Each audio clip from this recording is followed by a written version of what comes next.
ചേച്ചി നമുക്ക് ഇന്നൊരു കട്ട്ലേറ്റ് ഉണ്ടാക്കിയാലോ?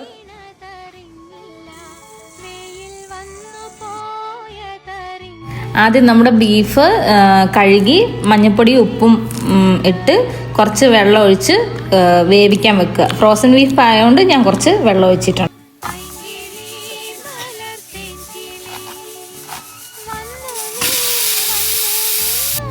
ഒരു പാൻ വെച്ച് എണ്ണ ഒഴിച്ച് ചൂടായി കഴിയുമ്പോൾ കുറച്ച് ഓണിയൻ ഇട്ട് ഇതുപോലെ ചെറുതായിട്ട് അരിഞ്ഞ ഓണിയൻ ഇട്ട് ഒന്ന് വഴറ്റിയെടുക്കണം. ഒരുപാടൊന്നും ഇതാകണ്ട, ചെറുതായിട്ടൊന്ന് വഴറ്റിയെടുത്താൽ മതി.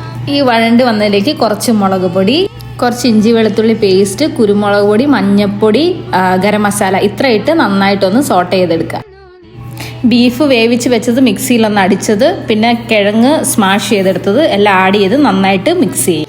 ഒരു മുട്ട നന്നായിട്ട് ബീറ്റ് ചെയ്തെടുക്കുക. നമ്മൾ സോട്ട് ചെയ്ത് വെച്ച മിക്സ് നന്നായിട്ട് കൈകൊണ്ടൊന്ന് ഇളക്കി നന്നായിട്ട് മിക്സ് ചെയ്തെടുക്കുക.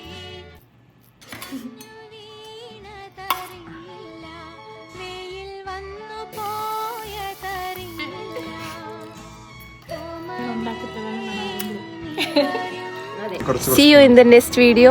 Stay tuned. Bye. Bye.